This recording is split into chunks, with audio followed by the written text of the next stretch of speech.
뛰어넘을 수 없는 것에 대하여. 강순금. 그림이 잘 되지 않았다. 하긴 될 턱도 없다. 그림을 기대한다는 것이 차라리 우스운 노릇이다. 밖으로 나오면 어수선한 마음이 다소 수습될까 싶었는데 역시 마찬가지다. 일단 마음에 어떤 동요만 일어났다 하면 내게선 도무지 가벼운 수채화 한 점도 어려워진다. 무엇보다도 남편 정욱이 걱정되고 의식된다. 그는 과연 뭐라고 할까? 김 교수 연구실을 들른 이후 내게선 이런저런 상념과 혼란만 깊어지고 있다. 무성한 느티나무 그늘의 벤치에 엎드려 스케치북에 열심히 크레용을 덧칠하고 있는 훈이도 무슨 기미를 느꼈는지 내게 이따금 혐의의 눈길을 던진다. 녀석은 늘 지나치게 조숙한 데가 있다. 조그만한 게 언제나 엄마를 감시하고 관찰하고 간섭하곤 한다. 아니나 다를까 녀석은 내가 아예 이젤에서 화판을 내려놓자 색칠을 멈추며 나를 쳐다본다. 그리곤 묻는다. 잠옷 심각한 표정마저 지으며 엄마 그림 그만 그릴 거예요? 그러나 훈의 초롱초롱한 눈망울과 또박또박한 어조. 이는 내가 가장 좋아하는 부분이다. 녀석의 순수함 앞에선 나의 모든 악의는 이내 무력해진다. 그래, 아무리 심각해봤자 훈은 6살박이 어린 아이인 것이다. 왜요? 왜 그만 그릴 건데요?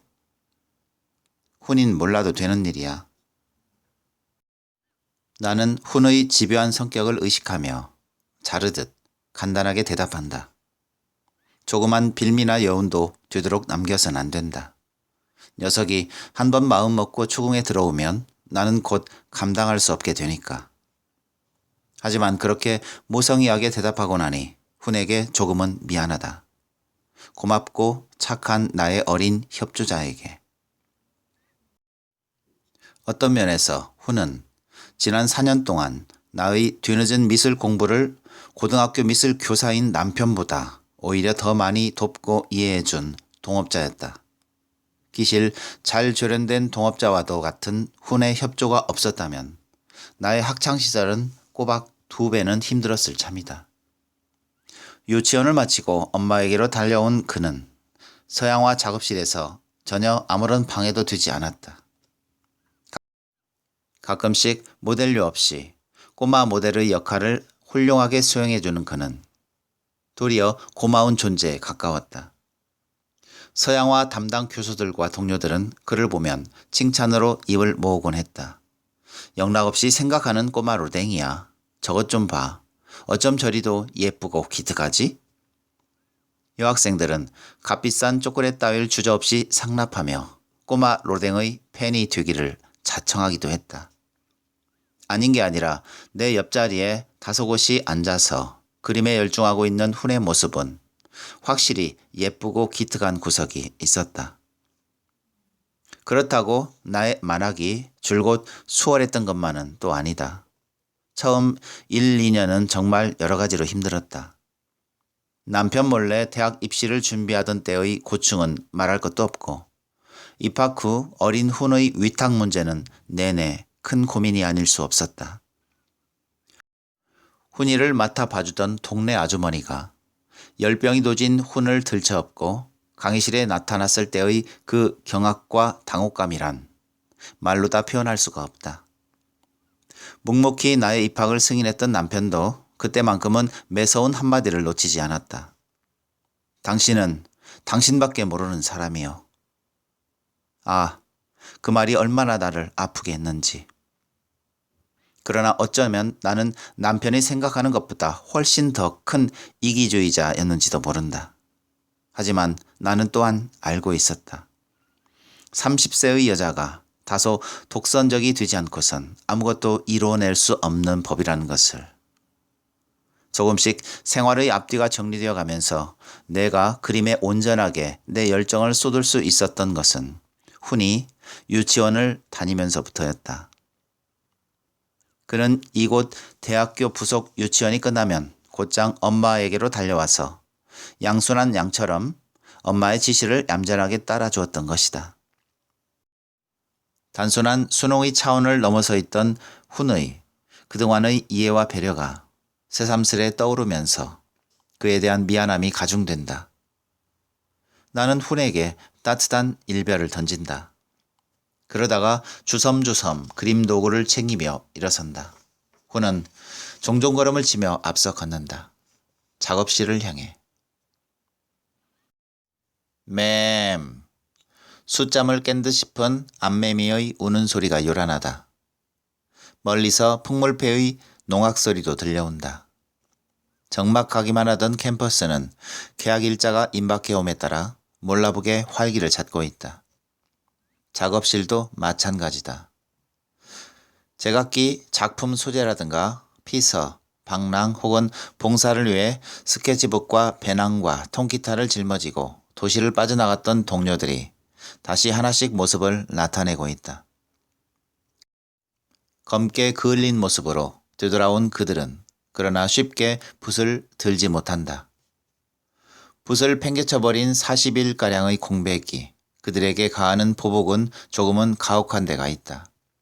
그래서 꼭 이 무렵이면 작업실은 거친 기타 반주와 울부짖음에 가까운 노랫소리로 진동하곤 한다. 아니, 그것은 단지 붓의 문제만은 아닐 것이다. 어쩌면 그것은 절망의 몸짓인지도 모른다. 개학. 이는 정작 그들에게 얼마나 불편하고 부담스러운 일이던가. 새 학기마다 대학에서 그들을 기다리고 있는 것이 어디 학문이나 예술뿐이던가.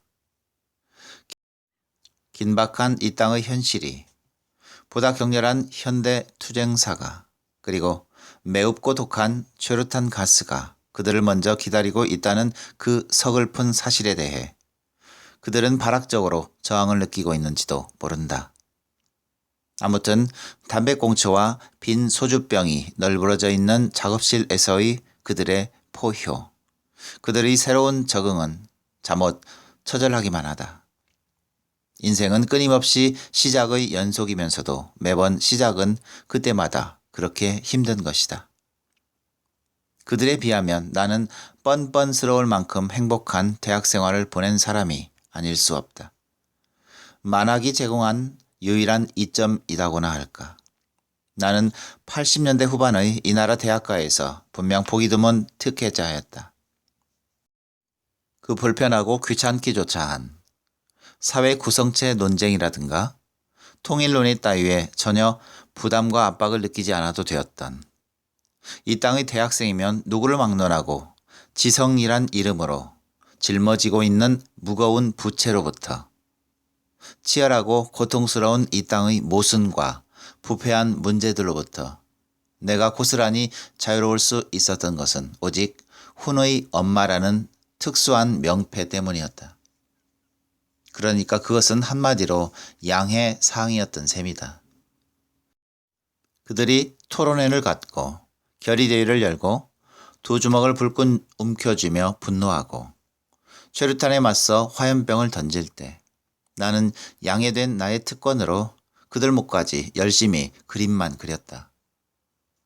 대학의 가장 깊숙한 곳에 처박힌 작업실에 앉아 나는 묵묵히, 아주 묵묵히 붓과 물감으로 캔버스에 나의 세계를 구축하는 일에만 전념하고 있었다. 밖을 바라보고 간섭하기엔 나는 나 자신을 추스리고 지킬 힘도 늘 모자라고 부족한 처지였던 것이다. 뜨거운 맹세, 앞서서 싸우니 산자여 따르라. 앞서서 싸우니 산자여 따르라. 훈과 내가 작업실로 들어서자 박이 목청껏 부르고 있던 님을 위한 행진곡을 멈춘다. 사납게 두들겨대고 있던 기타 역시 아, 우리의 꼬마 로댕 잘 지냈니? 그는 훈의 머리를 쓰다듬으며 자리에서 일어선다. 축하드립니다. 며칠 전에 졸업식 있었다면서요? 그의 고른 치아는 언제 봐도 상쾌하다. 황영 같은 분은 어린 훈을 데리고서도 조기 졸업하시고 저희들은 학점 빵꾸나 내고 맞습니다. 저희 실업애들은 몽땅 참수형을 당해야 마땅합니다. 나는 소리 없이 웃음을 터뜨렸다. 한 학기만 마치면 곧장 파리로 유학을 떠날 박은 농담도 전혀 웃지 않고 진지하게 자려내는 제주꾼이다. 그는 다시 기타줄을 튕기며 노래를 시작한다. 모모는 철부지, 모모는 모지게, 모모는 생을 쫓아가는 시계바늘이다. 그리고 훈과 내가 그림 도구를 제자리에 두고서 작업실을 막 나서려는 순간이었을 거다. 참 깜빡 잊을 뻔했다는 듯 박이 황급히 노래를 중단하며 우리의 발걸음을 붙든 것은 아침에 학과실을 들렀더니 김 교수님께서 찾고 계시던데 만나보셨는지 모르겠어요? 무척 중요한 일인 것 같은데. 나는 무겁게 고개를 끄덕인다. 박과의 만남으로 잠시 잊고 있었던 교수님의 제의가 확 되살아난다. 까닭을 알 수 없는 불안과 혼란스러움도. 연구실을 나오려고 할 때 김정혜 교수 그 여자는 말했다. 미리 만들어준 추천서를 서둘러 내 손에 쥐어주면서 생각이고 뭐고 해볼 것도 없어. 여기까지 와서 그림 그만둘 수 없잖아. 이 추천서 가지고 내일 오후에 시간 맞춰 가봐. 좋은 기회라고 생각하고서. 교수님의 배려는 고마웠지만 나로선 선뜻 내키지 않는 일이었다. 평소에 그토록 소망해왔던 직장임에도 나는 조금도 기쁘지 않았다. 좋은 기회라는 생각은 더구나 없었다. 연구실을 빠져나올 때나 느티나무 그늘에 앉아있을 때나 그리고 박의 노랫소리를 뒤로하고 긴 복도를 벗어나고 있는 지금에도 나를 지배하고 있는 상념은 다만 하필이면 하는 그것이다. 정말 하필이면 그런 자리일 게 뭔가. 계단이 있는 복도 끝에 이르자 절절에 달한 박의 목청이 그러나 아스라하게 들려온다. 모모는 쓰레기, 모모는 외로운 그림자, 모모는 말라비틀어진 눈물 자국이다. 그 노래 가사에 며칠 전 면회 가서 잠깐 보았던 남편의 부쩍 마른 얼굴이 겹쳐 떠오르면서 나는 알 수 없는 불행감에 휩싸인다. 하긴 그의 건강은 이미 구속되기 전부터 많이 상해 있긴 했었다. 강제 해직당한 이후 그는 줄곧 식욕을 잃고 있었으니까. 밖으로 나오니 태양은 어느새 하늘 복판에서 많이 비켜나 있었다. 그래도 살갗을 찌르는 따가운 기운은 여전하다. 파라솔을 안 펼칠 거냐는 훈의 지적을 한 귀로 흘리면서 나는 주춤 걸음을 멈춘다. 그리고 나는 모든 것이 태양의 탓이기라도 한 듯 태양을 지그시 노려본다. 하지만 그것은 웃음거리가 될 뿐이다. 이방인의 주인공 묘르소처럼. 그는 말을 더듬으면서 자신의 범행을 시인하고 그건 태양의 탓이라고 덧붙였다. 그러자 법정 안에서는 크게 웃음소리가 터져 나왔다. 건조한 법정을 설득하기엔 묘르소의 증언은 지나치게 정직한 감이 있었다. 줄곧 여름 동안 나는 왜 저 태양을 색으로 남겨보려고 무던히도 부심했는지 모른다. 처음 나는 눈부시게 찬란한 아침 태양에서부터 시작했었다. 치열한 섹스를, 강렬한 생명을 욕구하게 하는 장렬하는 정오의 태양도 열심히 표현해 보았다.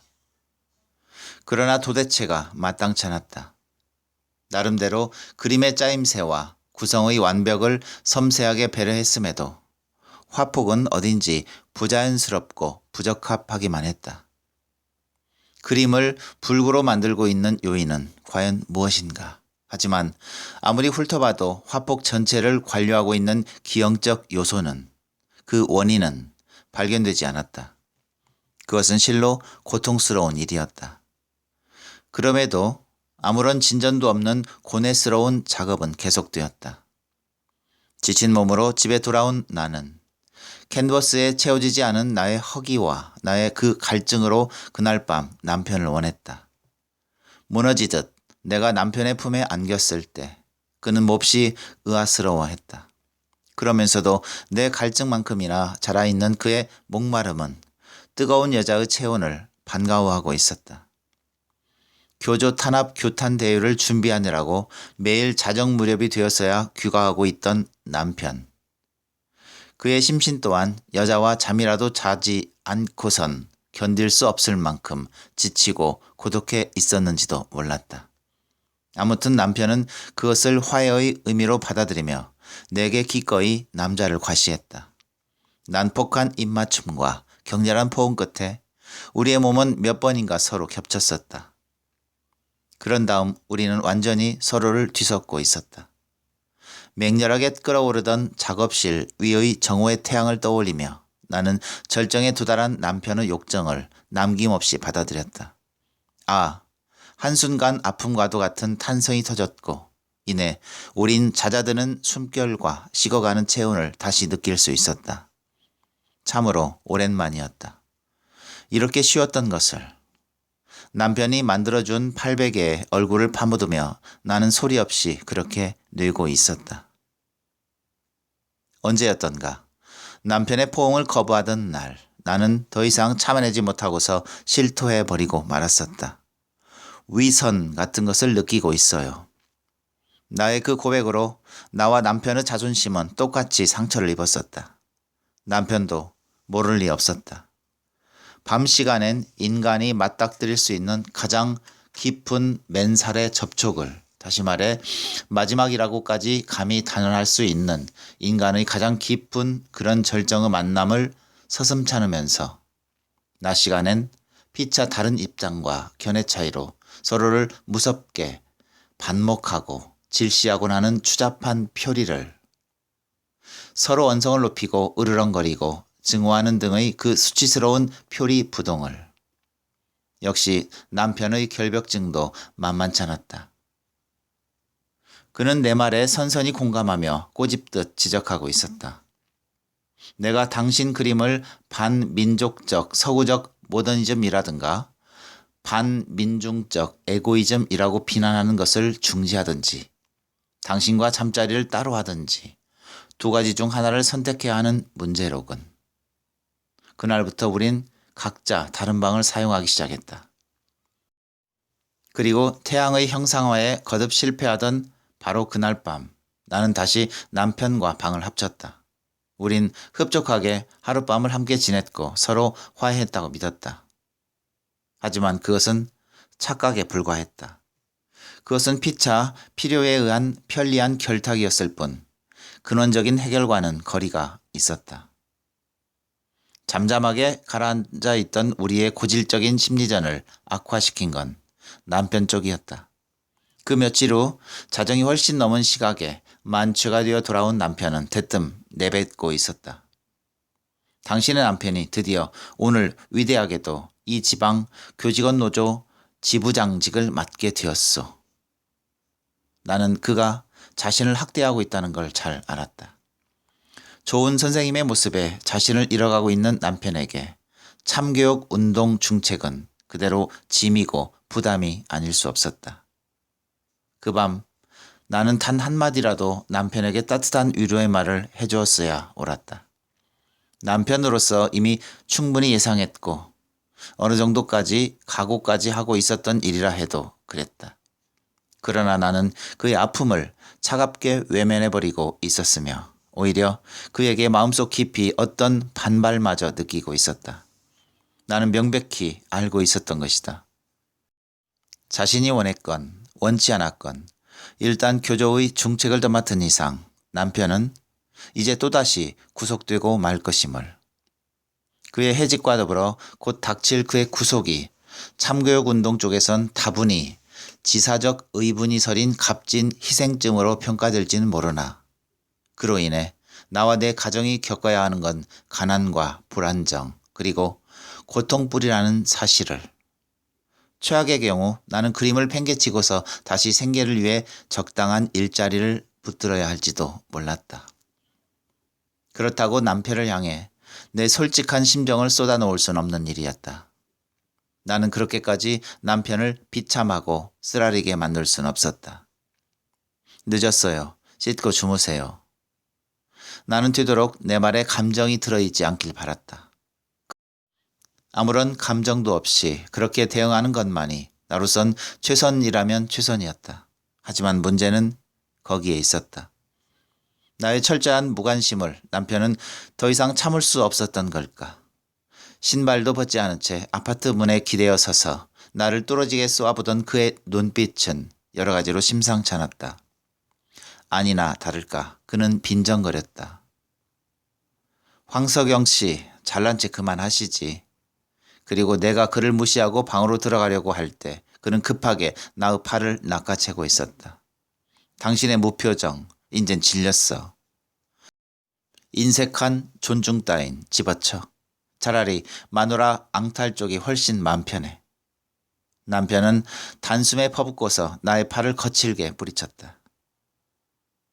우리 사이가 어쩌다 이렇게까지 심각해졌는지 나는 가슴이 아릿하게 저려움을 느꼈다.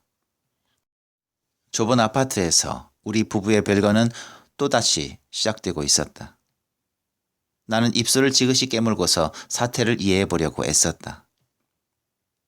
다음 날 나는 비로소 내 작품을 부자연스럽게 만들고 있는 불구적 요인을 찾아낼 수 있었다. 충천한 기상으로 용솟음치는 아침에는 내게 결코 적절한 정서가 아니었다. 이글이글 질식할 정도로 탄탄하고 질긴 정오의 태양은 훨씬 더 나빴다. 확실히 그것들은 나로선 감당하기 벅찬 대상이고 정서임에 분명했다. 아무것도 약속하고 있지 않은 대학생활 4년에 대한 심한 회의, 남편의 해직과 구속에의 위협, 그와의 갈등 심화, 그림을 중단하게 될지도 모른다는 위기의식, 생활 전체를 파고들고 있는 불안정 등 내게는 전혀 희망이 보이지 않는 나날들이었던 것이다. 나는 섬뜩하리만큼 강렬한 태양 대신 기운을 잃어가고 있는 석양 무렵의 태양을 화폭에 옮기기 시작했다. 되도록 태양의 직경을 줄이면서 산등성이 너머로 떨어져 가는 이미지를 강조하고 있었다. 흡사 전의를 상실한 폐잔병과도 같은 그런 이미지를 짙은 황토빛 낙조를 배경으로 차차 다갈색으로 사그라들고 있는 태양을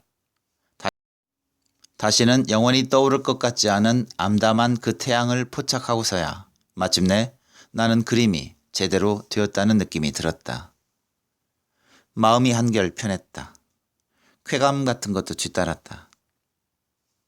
내 마음이 정확히 화폭에 반영되었을 때, 작품 이미지가 확실하게 나와 일치되었을 때 느낄 수 있는 그런 안도고 쾌감이었다. 처음 그림을 시작할 때 나는 소재의 선택이라든가 대상의 사실성에 대한 객관적 묘사 따윈 그다지 중요하게 생각질 않았다. 그림에 있어 내가 가장 중시했던 건 어떻게 느끼느냐, 바로 그 점이었다. 그것은 외부보다는 내부에서 찾아지는 것이었고 당연히 나의 작품은 주관성 짙은 상징적인 경향을 띌 수밖에 없었다. 내 그림의 성격에 대한 남편의 불만은 어쩌면 필연적인 것이었는지도 모른다. 한때 민족의 전체적인 삶의 현실 속에서 억압받는 사람들의 아픔을 대변하고 위로하며 더 나아가 그들에게 희망을 주는 그런 그림을 열망했던 미술학도요, 미술 선생님으로서 지난해 전국 대학생 미술대전에서 금상을 수상한 나의 작품 자화상을 두고서도 그랬다. 또 자화상이로군. 자아도취에 흠뻑 젖은 그에 대한 남편의 소감은 차라리 우월한 데가 있었다. 왜 당신은 끈끈한 삶의 애환을 닮은 그런 리얼한 그림을 그릴 수 없을까? 당신이 이 귀족적 도취의 향기로운 늪속에서 벗어나게 되는 때는 언제쯤일까? 비난조가 아닌 진심으로 안타깝다는 듯한 어투로 남편은 중얼거리고 있었다. 그러나 김정혜 교수 그 여자는 남편의 입장과는 또 달랐다. 교수님은 나의 재능을 아꼈으며 나의 치열한 내적 욕구를 그림하는 사람으로서의 값진 자질로 높이 평가해주고 있었다. 방학 동안에도 가끔씩 학교에 나오곤 하던 그는 완성된 나의 작품을 앞에 하고서 거의 넋을 놓았다. 큰 걸 하나 건져냈군. 다들 피서다 여행이다 하고 떠나 있는 동안 서경이만 큼직한 걸 건져냈어. 교수님의 눈은 언제나 정확했다. 그는 그럴듯해 보이는 작품에 결코 속는 법이 없었다. 서양화 품평의 시간이면 온갖 악평과 악담으로 어김없이 우리 서양화 전공반 학생들의 길을 죽여놓던 교수님. 그의 인색한 칭찬은 그래서 늘 아쉽고 한 번씩 크게 격려가 되어주고는 했던 것이다. 하지만 교수님의 칭찬이나 작품에 대한 만족도도 잠깐이었다. 나는 여느 때 마냥 작품을 바라보며 그저 희열감에 젖어 있을 순 없었다. 교수님도 우물한 내 기분을 감지했는지 한층 낮은 어조로 혼잣말처럼 뇌까렸다. 작품은 원하면서도 작품 속의 이미지는 피하고 싶고 그럴 때가 있지. 곤혹스런 딜레마에 시달릴 때가. 이 화폭 속의 태양의 절망은 내가 보기에도 끔찍하군. 그래, 요즘 상태가 이 정도로 지독한가? 그리고 나의 신변사까지도 어느 정도 소상히 알고 있는 교수님은 애정이 깃든 목소리로 덧붙였다. 극복해야 해. 지금이 서경에겐 아주 중요한 시기야. 1년간 붓을 놓으면 회복하는데 꼬박 5년 이상이 걸린다고. 어떤 경우라도 붓만을 놔선 안 된다는 걸 명심해야 돼. 나는 그때 호소하고 싶었다. 교수님, 저는 대학이 모든 걸 보장해 주리라고 믿었어요. 아니, 저의 성실한 습작과 노력만큼은 그래도 보상받으리라 확신하고 있었어요. 적어도 제겐 그림을 계속할 수 있는 최소한의 여건은 작품 활동을 병행할 수 있는 전공 분야 관련 직장 정도는 저의 성적표와 대학 졸업장이 마땅히 뒷받침해 주어야 하잖아요. 그러나 나는 차마 그렇게 항변할 순 없었다. 그렇지 않아도 나의 구직 문제로 노심초사하고 있는 그 교수님께. 대학 정문을 벗어나 버스 승강장 쪽으로 발길을 옮기면서 나는 전혀 소득 없는 대학 생활만은 또 아니었다고 내 생각을 정정했다. 김정혜 교수와 나 사이에 자리 잡고 있는 깊은 내적 연대감을 확인하면서 까다롭고 깐깐하기로 소문난 교수님은 이상하게도 내겐 관대하고 너그러웠다. 그건 처음부터 그랬다. 대학 입학식 전날 내가 그의 연구실을 찾았을 때 그는 단박에 나를 알아보았다. 황석연 씨 맞죠? 한번 찾아올 줄 알았어요. 나는 기습당한 사람처럼 멍하니 눈만 깜빡이고 있었다. 교수님이 나를 단 한 번도 만나본 적이 없는 나를 알아본다는 건 아무래도 신기한 일이었다. 물론 내 쪽에서야 그의 넉넉한 명성과 작품, 얼굴을 잘 알고 있었지만 하지만 놀라움은 거기서 끝나지 않았다. 그의 투시력은 정말이지 날카로운 데가 있었다. 이미 그는 대학 입시 실기시험으로 제출한 내 작품 2점을 통해서 내가 그의 상당한 추종자라는 것까지도 꿰뚫고 있었으니까. 그러나 나는 곧 직감하고 있었다. 그의 나를 향한 선의와 호감이 다른 데 있음을. 그에겐 내가 그의 예술 세계에 매료되어 있다는 사실 따윈 조금도 중요해 보이지 않았다. 그는 내게 차를 대접하면서 부드럽게 말했다. 입시생들의 대생과 정무라 단 2점만으로도 난 그냥 가려낼 수 있죠. 대학이 필요한 사람인지 그림이 필요한 사람인지를. 서경 씨 그림은 확실히 두드러졌어요. 단순히 뛰어났다는 말하고는 달라요. 대학 재직 13년 동안 처음이었어요. 이 사람은 그림을 하지 않으면 아무리 밥을 많이 먹어도 배가 고플 사람이구나 하는 느낌을. 그 말을 듣는 순간 나는 왜 눈물을 왈칵 쏟아내었는지 모른다. 그림을 그리기 위해 치러했던 그동안의 고통이 그 말로 인해 절반쯤은 떨어져 나가는 것 같았다. 그때 김정혜 교수님은 내게 거대한 거인으로 느껴지기도 했다. 그래, 교수님과의 만남만으로도 내겐 큰 수확이었어. 버스 승강장에 다다를 즈음 나는 그렇게 나의 대학 생활을 자유해보기도 한다. 그러다가 문득 내 손에 들려있는 추천서가 든 노란 서류 봉투를 발견하고서 나는 투덜댄다. 여간 못마땅한 심정으로. 교수님도 참. 그림을 계속할 수 있는 직장이 아무리 귀하다고 해도 그렇지. 하필 이런 자리를 추천하실 건 또 뭔가. 하긴 교수님은 이런 나의 갈등이나 심정을 이해하기 힘들지도 모른다. 사회적 처세나 윤리의식도 중요하지만 그에겐 그림에의 욕구가 보다 절실하기 때문에 그보다는 그 여자에겐 이런 경우 의식해야만 하는 남편이란 불편한 존재가 없기 때문에 50이 가까운 나이에도 여전히 거리낄 것이 없는 교수님의 독신 생활의 자유를 부러워하기도 전에 남편의 모습이 내 뇌리를 육박해온다. 남편은 분명 반대하리라. 아니 그는 내가 면접에 응한 걸 보면 내게 심한 배신감을, 배반감을 느낄 것이다. 그는 내게 어쩌면 마지막 분노를 터뜨릴지도 모른다. 엄마, 약국 아줌마한테 안 갈 거예요? 먼저 승강장에 도착해서 버스를 기다리고 있던 호는 50m 전방에 걸려있는 대학 약국이란 대형 간판을 발견해냈는지 그렇지 않으면 아침의 전화통화를 기억해냈는지 나에게 나시네와의 약속을 상기시킨다. 나는 아침부터 전화선을 타고 들어오는 그 여자의 수다를 중지시킬 요량으로 오늘 학교 갔다 나오는 길에 한번 들을게요 했던 것이다. 그러나 나는 막상 망설여진다. 가봤자 뻔한 일이다. 그 여자는 회전 의자에 앉아서 또 한 차례 잔뜩 위세를 부릴 것이다.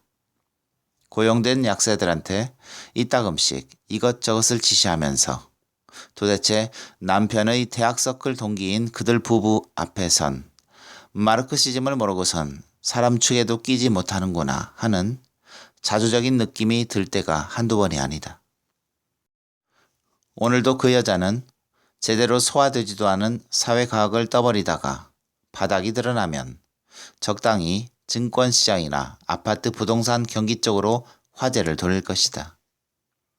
글쎄 2개월 만에 꼭 5천을 남겼지 뭐예요. 그러다가 그는 시종의 아파트 전세금 시세에 대해서도 한 번쯤은 넌젓이 귀뜸할 거다. 하지만 그의 의도가 결코 아파트 전세금을 올려달라는 데 있지 않음을 나는 잘 알고 있다. 그들이 우리 부부에게 임대해준 16평짜리 아파트 전세금 인상폭 정도는 사업가와 약사인 그들 부부의 하루 수입금을 조금 웃돌 따름이다. 그의 목적은 오직 내게 고마움을 환기시키는 데 있을 뿐이다. 그쪽 아파트 값도 하늘 모르고 뛰는가 봐요. 아마 전세금도 이젠 곱절은 올랐을 거려. 나는 약학을 전공한 그 자연과학도의 빈약한 표현력에 늘 혐오를 느끼곤 했다. 그들 부부가 곧잘 말하고 나는 마르크시즘, 그 나눔의 철학과 부동산 투기를 마구 뒤섞고 있는 우습지 않은 모습에 대해서도 언젠가 집을 방문한 남편 친구들도 술상을 앞에 하고서 그들 부부를 실컷 비웃어 준 적이 있었다. 부패한 지식인이야. 사이비 운동가고 막시즘은 진보주의자로 위장하기 위한 장식일 뿐이지. 지방자치제를 준비하고 있는 거라고. 그 녀석 시의원에 출마할 야심 있다는 거 진작부터 눈치채고 있었어. 학생들 표를 노리고 있지만 그들의 정치 자금이 최악질 반동 부동산 불로소득에 의존하고 있다는 걸 알면 학생들은 아마 돌멩이를 던져줄걸. 어쩌다 한 번씩이긴 해도 들을 때마다 강한 거부감이 느껴지던 반동이란 어휘가 그때는 왜 그리도 내 귀에 시원하게 들렸었는지 나도 지금은 알 만큼은 알고 있다. 그들이 우리에게 아파트를 거의 거저다시피 임대해 준 것도 실은 남편에 대한 우정보다는 그들 부부의 중요한 처세술에 속한다는 사실을. 야당세가 강한 이 지방에서는 남편과 같이 운동을 하는 사람들과 유대를 맺어두지 않고선 시의원 진출이 절대적으로 불리한 일일 테니까. 나는 대학 약국 건물을 막 경유하고 달려오는 버스를 발견하고서 결정을 내린다. 훈아, 저기 버스 온다. 약국은요? 오늘은 더우니까 우리 빨랑 집에 가서 샤워하고 잠이나 자자. 아줌마한텐 나중에 들리지 뭐. 후텁지근한 더위에 넌더리를 내고 있던 훈도 기꺼워한다. 아파트에 도착해서 온몸에 냉수를 끼얹고 나니 한결 살 것 같다. 먼저 목욕을 마친 훈은 어느새 새록새록 잠들어 있다. 나도 훈 곁에 가서 가만히 눕는다. 몸은 훨씬 가뿐해졌어도 마음은 여전히 무겁고 편치 않다. 면접에 응할 것인가 말 것인가, 이 문제는 햄릿의 죽느냐 사느냐의 비장한 결단처럼 나를 혹독히도 압박한다. 부지불식간 잠이 들었다가 눈을 떠보니 창밖은 벌써 여름의 황혼역이다. 긴장 속에서 눈을 붙인 탓인지 머리는 더욱 지끈거린다. 등 뒤의 인기척에 조금 놀라며 돌아다 보니 훈이, 내 곁에서 곤히 잠들어 있어야 할 훈이 방바닥에 엎드려 그림을 그리고 있다. 아니, 훈아. 다소 놀란 음성에 훈은 색칠을 멈추고 고개를 쳐든다. 왜요, 엄마? 훈의 태연한 표정에 놀라 내 음성이 무색해진다. 나는 목소리를 누그러뜨리며 부드럽게 묻는다. 또 그림 그리는 거야? 이번엔 무얼 그리는데? 훈은 대답한다. 아빠요. 아빠를 그리고 있어요. 순간 다시 내 가슴은 철렁 내려앉는다. 눈이 부시도록 맑은 눈망울을 빛내며 나의 반응을 기다리고 있는 훈을 향해 나는 말꼬리를 흐린다. 아빠. 그리고 나는 재빨리 창 쪽으로 고개를 돌린다. 그러면서 나는 소리 없이 녀석을 나무란다. 벌써부터 아빠가 보고 싶음 어떡하라고 그래. 이제 겨우 보름이 지났을 뿐인데. 엄마도 아빠가 보고 싶어요? 어둑어둑 깔리고 있는 창밖의 어둠에 망연히 눈길을 두고 있을 때 훈의 목소리가 들려온다. 나는 이마에 손을 얹으며 걱정스럽게 훈을 바라본다. 그럼 엄마도 훈이처럼 아빠를 그리세요. 아빠를 그리고 있으면요, 아빠와 함께 있는 것 같아서 기분이 아주 좋아요. 훈은 말을 마치기가 무섭게 쪼르르 건넌방으로 달려가서 내 스케치북과 사비 연필을 가져온다. 녀석이 도리어 나를 위로하고 걱정하다니. 나는 할 말을 잇는다. 하긴 녀석이 이런 식으로 나를 놀래주고 감동시킨 적이 어디 한두 번이었던가. 남편이 구속되던 그 이튿날도 녀석은 나의 근심을 괜한 기우로 만들어 놓고 있었다. 그는 아침 식탁에서 제 아빠의 부재를 인식하고서 허전한 듯 물었다. 아빠 어디 가셨어요? 나는 몹시 곤욕스러웠다. 응, 훈아. 아빠 있지? 난감해하는 나를 훈은 다시 재촉했다. 어디 가셨는데요? 물론 공부하러 멀리 외국 나갔다는 식으로 대충 둘러댈 수도 있었다. 하지만 그건 너무 간단하고 편리해서 싫었다. 아이를 거짓없이 키우는 일이 얼마나 힘든 것인지를 또 한 번 실감하면서 나는 나의 한계를 실토하며 훈에게 양해를 구하는 쪽을 택했다. 훈아, 엄마는 걱정이 돼. 우리 훈이가 엄마 말을 잘 알아들을 수 있을까 하고. 아빠 있잖아. 아빠는 좋은 일 하다가 감옥에 갔어. 감옥? 하면서 훈의 눈이 휘둥그레졌다. 그리고선 그는 좋은 일 하다가? 라 보태며 고개를 갸우뚱거렸다. 나는 초조한 마음으로 물었다. 6살의 훈에게 좋은 일과 감옥은 도저히 연결이 안 되는 역설임을 번연히 알고 있으면서도 그래 훈아, 이해할 수 있겠어? 엄만 잘 설명할 재주가 없어. 그런데 나의 걱정과는 달리 훈의 대답은 의외로 시원했다. 그럼요, 엄마. 이순신 장군도 나라를 구하려다 감옥에 들어갔는걸요. 신통하고도 고맙게 녀석은 내 말의 의도를 정확히 이해해주고 있었다. 엄마도 빨리 아빠를 그려보세요. 훈은 내가 말끄러미 그의 그림을 들여다보고 있을 때 또 한 번 권유했다. 제 아빠의 얼굴 이마에 두른 하얀 띠를 색칠하면서 녀석은 숫째 아빠를 투사로 장군의 모습으로 그려놓을 모양이다. 훈의 권유도 권유지만 내게선 알 수 없는 충동이 일어난다. 나는 이마에서 손을 내려 훈이 가져다준 스케치북을 펼친다. 그리고 나는 단숨에 남편의 얼굴을 완성한다. 그 자리에서 나 자신도 믿을 수 없을 만큼 빠른 속도로 연필의 굵은 선만으로 연결된 스케치북 속의 남편은 퉁명스럽고 독선적인 표정을 짓고 있다. 당신 그림은 아름답소. 하지만 이건 틀려먹었소. 그저 아름다울 뿐 무엇인가를 생각하게 하진 않소. 생명력이 없다는 말이요. 남편의 독설은 매번 거침이 없었다. 그는 가혹하게 내뱉곤 했다. 이건 불태워버려도 전혀 아깝지 않을 작품이요. 서양화를 그리는 것까지는 좋소. 하지만 노랑머리에 파란 눈을 가진 그 구라파 사람의 정서로서가 아니라 한국인의 혼과 넋을 가지고 그리시오. 서양인의 서양화가 아니라 한국인이 그린 서양화를. 유독 그림에 있어서만큼은 그는 항상 이런 식이었다. 그것은 결코 융합될 수 없는 대립된 두 개의 세계처럼 보였다. 내게선 못내 차가운 반발감이 일어났다. 나는 스케치북을 사납게 젖히며 다음 장에다 화풀이라도 하듯 남편을 험상궂게 그려낸다. 이번엔 남편은 야만스럽고 무책임한 모습을 보이고 있다. 죽음에 맞닿아 있는 난산의 고통 속에서 나홀로 외롭게 무섭게 몸부림치며 훈을 낳게 했던 남자.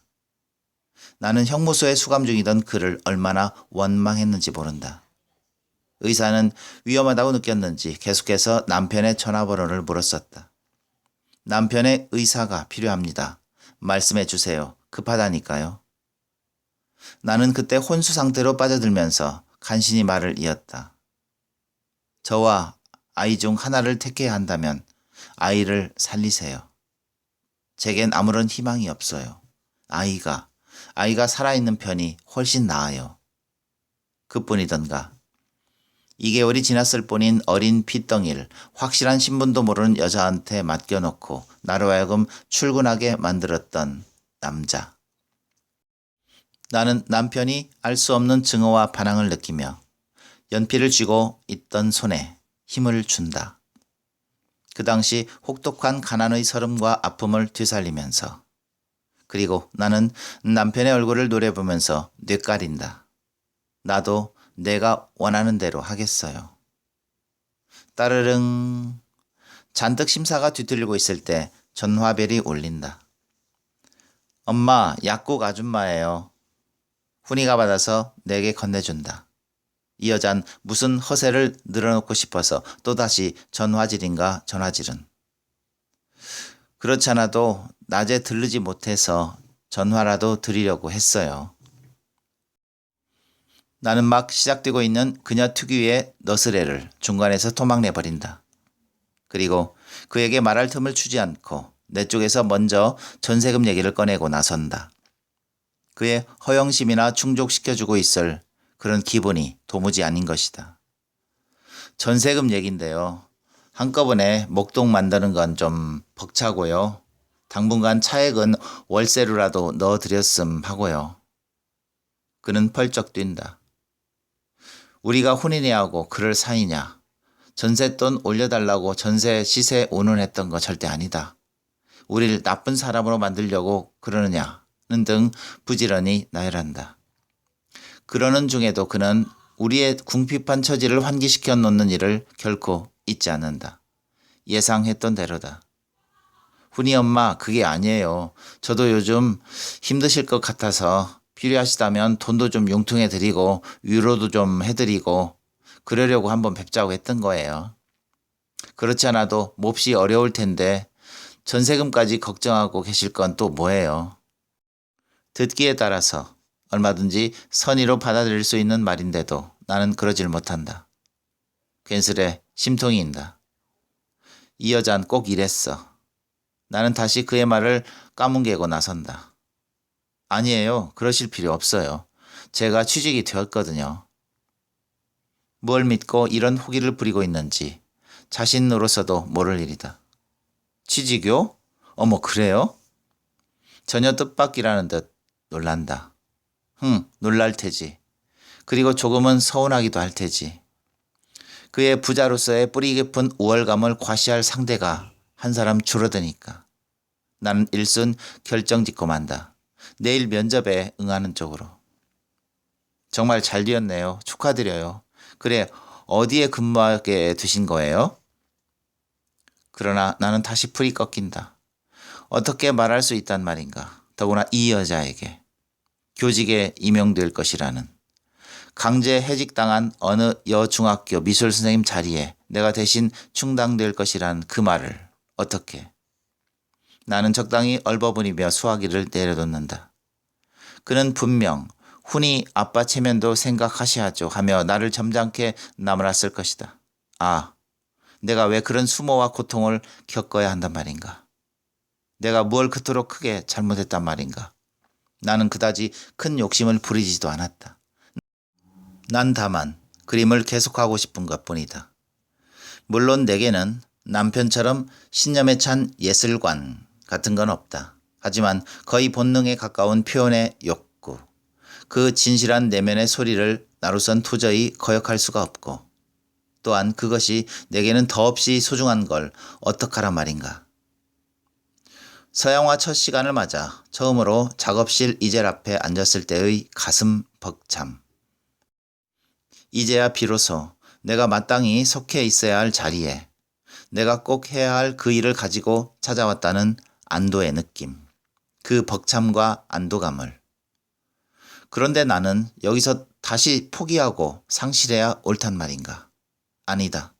난 교직 임용을 받아들일 것이다. 그리고 안정될 것이다. 나는 스케치북 속에 험상궂게 일그러진 남편의 얼굴에 눈길을 던진다. 매정하고 못된 모습을 하고 있는 남편을 보면서 나는 내 결연한 결단에 자신을 가진다. 그 얼굴은 내게 그 어떤 것도 주장할 자격이 없는 것처럼 보인다. 하지만 이것은 반칙이다. 이건 결코 정당하지 못하다. 나는 누구보다도 나 자신의 오리를 잘 알고 있다.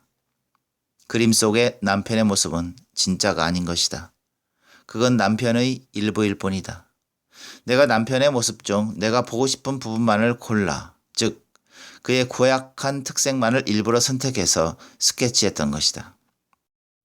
밤 작업을 할 때면 김밥 따위를 사들고 작업실을 찾아주던 남편의 그런 자상한 모습을 가지고선 차마 면접에 응할 수 없을 것 같아서.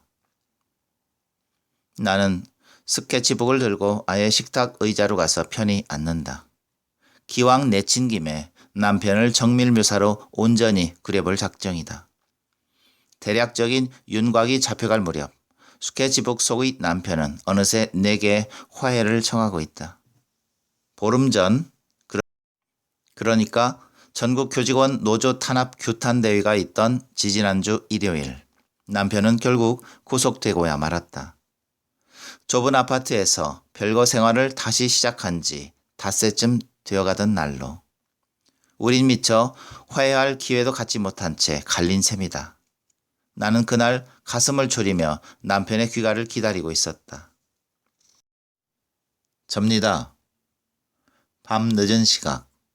남편의 음성 대신 남편의 동료인 이 선생님의 목소리가 들려왔을 때 나의 심정은 차라리 자포자기에 가까웠다. 기필코 올 것이 오고야 말았다는. 남편이 이 선생님 편에 보낸 편지는 짤막했다. 이번엔 지난번처럼 그렇게 오래 갇혀 있을 것 같진 않소. 어쩌면 재판 심리 과정에서 기소유예로 풀려날지도 모르겠고. 어찌 보면 오히려 잘된 일이요. 유배 생활처럼 홀로 떨어져 많은 걸 생각하고 정리해 볼 참이요. 정말이지 이젠 가르치는 일이 자신이 없어. 난 이 기간 동안 어떻게든 교단을 떠날 결심을 굳힐 것이요. 다녀오리다. 당신에게 내가 얼마나 나쁜 남편인지 잘 알고 있어. 추록하면 그때는 꼭 속죄하리다. 그러나 믿어주겠어? 섬에서 당신을 처음 본 순간부터 줄곧 당신을 사랑해왔음을. 남편의 편지글이 떠오르는 순간 나는 자리를 박차고 일어선다. 싫어요. 이렇게 쉽게, 이렇게 무조건적으로 백기를 들다니. 당신답지 않아요. 이건 거꾸로 모든 잘못이 내게 있다는 느낌을 갖게 해요. 그리고 당신은 좋은 선생님이었어요. 모든 걸 다 부인할 수 있어도 전 그것만은 부인하지 못해요. 차츰 그림에 빠져들면서 남편의 오똑한 콧날과 깊숙한 눈매, 입가의 음영 등을 처리해 나가면서 나는 본다. 그동안 놓쳤거나 잊고 지냈던 것들을. 신안벽지 어느 섬마을에서 남편과 처음 만났던 그날은 정말 흐뭇하고 행복했었다. 그날도 나는 수업을 마치고 학교 동산에 올라 끝없이 펼쳐진 염전과 바다를 배경으로 수채화를 하고 있었다. 그것은 교육대학을 졸업하고 첫 발령을 받아 2년째 그 섬마을 국민학교에 근무하던 중 나의 습관처럼 굳어진 오후 일과였다. 짙은 옥색으로 처리해 보시오. 조명감이 훨씬 선명해질 테니. 내가 수평선 너머를 해결하지 못하고 고심하고 있을 때 들려온 나직한 바리톤 음성이었다. 나는 흠칫 놀라며 뒤돌아보았다. 역시 남자였다. 낡은 바바리 코트를 걸친 황폐해 보이는 그 남자에겐 어떤 흡입력 같은 게 있었다. 나는 첫눈에 그에게 빨려들고 있었다.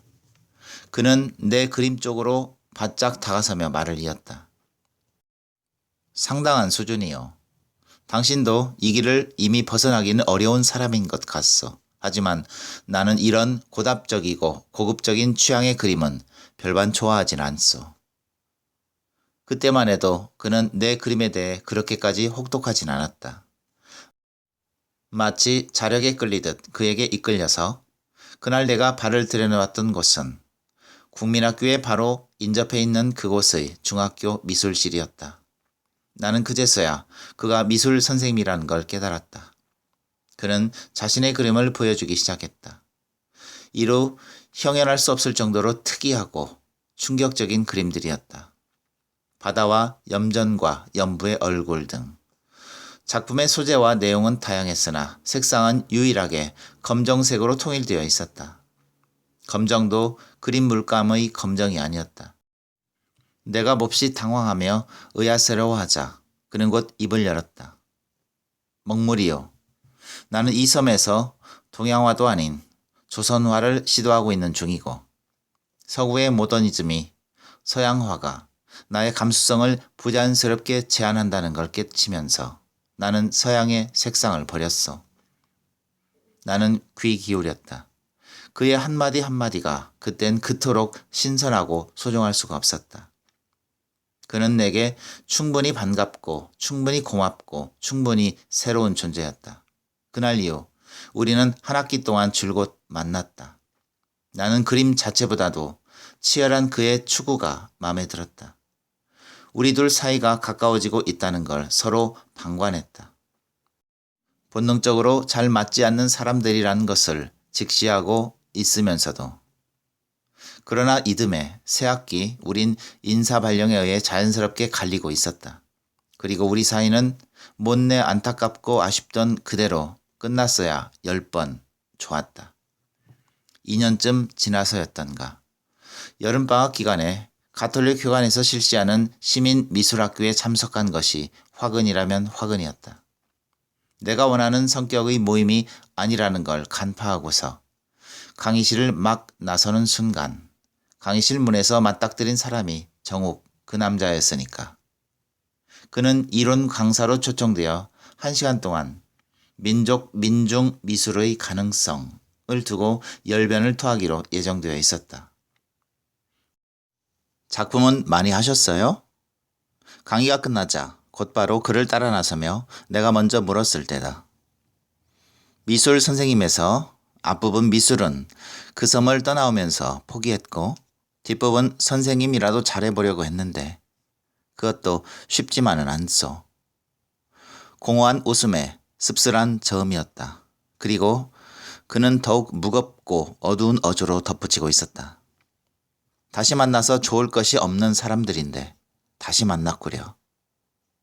당신을 포함해서 내 그림을 매장한 그 섬만큼은 나의 영원한 노스텔지어로 남아주기를 소망했었는데 그때만 해도 나는 그 말의 진위를 잘 헤아리지 못했다. 그의 그림에의 좌절이 우리 사이를 그토록 끊임없이 갈등하게 하고 메마르게 하고 또한 난도질하는 그런 불행한 요인으로 작용하게 될 줄은 정녕 몰랐다. 나는 다만 겸손한 표현이거니 했다. 아무튼 우리는 그날을 계기로 당연히 만나야만 하는 사람들처럼 만났고 결혼했고 그리고 어긋나기 시작했다. 그런 다음 우리는 꾸준히 서로를 괴롭히고 실망시키고 있었다. 목과 연결되는 아래턱의 귀골스러운 선하며 콧수염, 잔주름 따위 남편의 얼굴을 좀 더 세밀하게 묘사해 가면서 나는 마침내 찾아낸다. 여러 겹의 커플과 가면이 벗겨진 그 끝에 조용히 드러난 남편의 진면목과 진실을.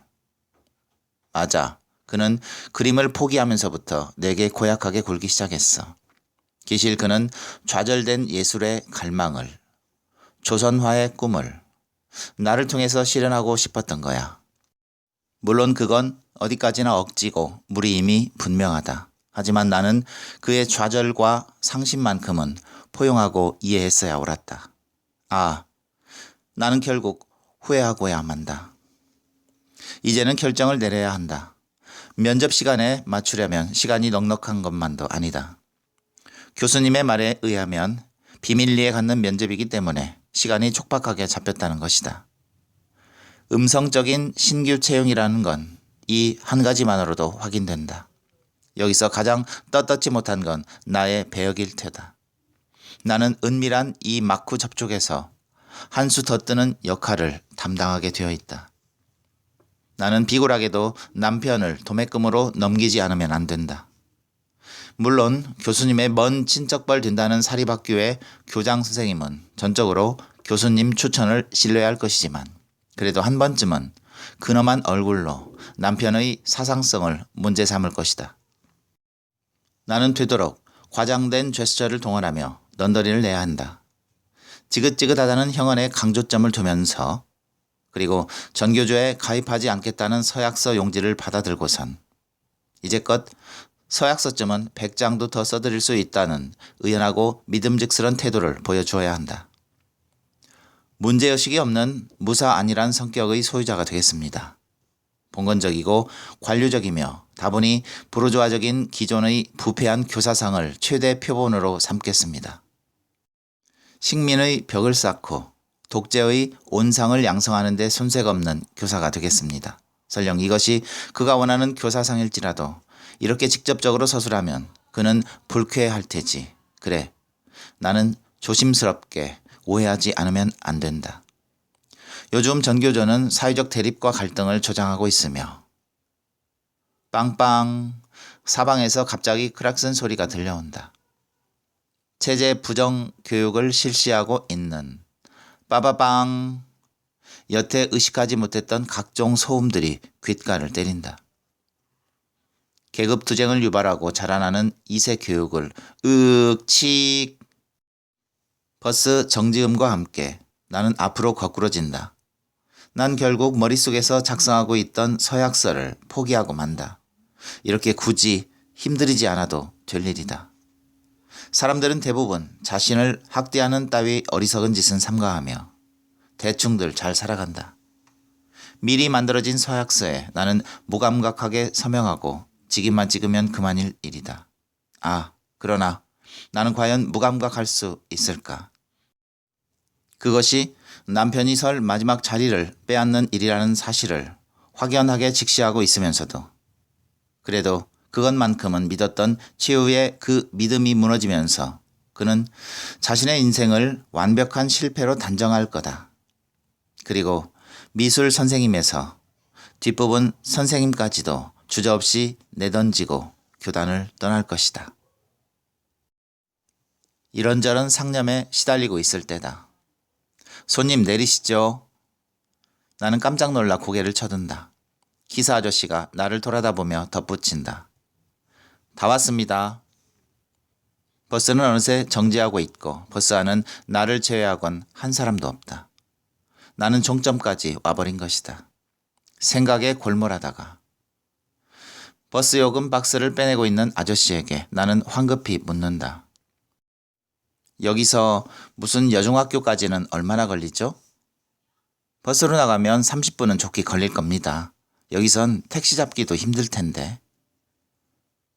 무슨 눈물이 이리도 흔한지. 예상치 못한 일을 당해 나는 주르륵 눈물을 쏟는다. 주체할 수 없을 정도로 솟구치는 눈물과 아픔. 나는 자제할 수도 없을 뿐더러 애써 자제하려고도 하지 않는다. 바삐 서둘러도 시원찮을 형편에. 그런데 이건 또 무슨 조화일까?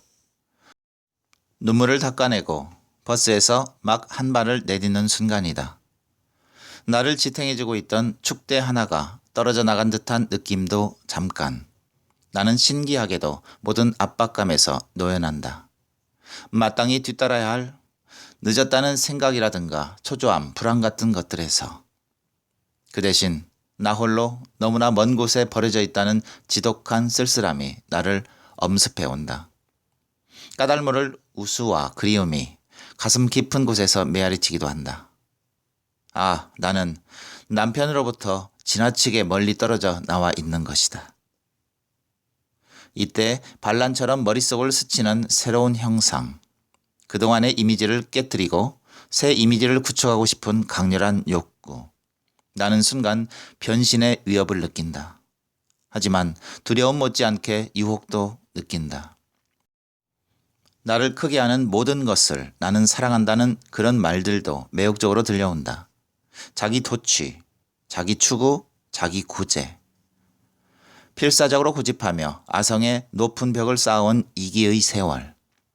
어쩌면 그런 것은 이제까지만으로도 충분한지 모른다. 물론 민족적이라든가 민중적이라고 하는 그 거대한 정서, 그 거대한 실체를 받아들이기엔 나로선 아직 무리다. 그것은 확실히 내게는 아직 벅찬 소재고 대상이다. 하지만 나는 이 지점에서 남편까지 외면해선 안 된다. 허공 속에서 노도처럼 달려들고 있는 저 강렬한 영상과 색의 충돌. 나는 마침내 수용하고야 만다. 그래, 삶의 고락과 아픔 속에서 더 이상 두 사람을 방치하지 말도록 하자. 두 부부를 종국엔 손을 잡고야 말게 하자. 인물이 지닌 내면의 느낌들을 살려가면서 진솔하게 부부의 애환을 표현해보자. 아니, 물과 테라빈의 적절한 융합으로 촉촉하게 젖어있는 그 질감으로 애틋하고 질박한 부부애를 창조해보도록 하자. 기차역 플랫폼 같은 곳을 배경으로 한다면 훨씬 자연스럽겠지. 그렇다면 함께 가야 할 멀고 먼 여정을 강조하기 위해 길다란 철도를 부각시켜야 한다.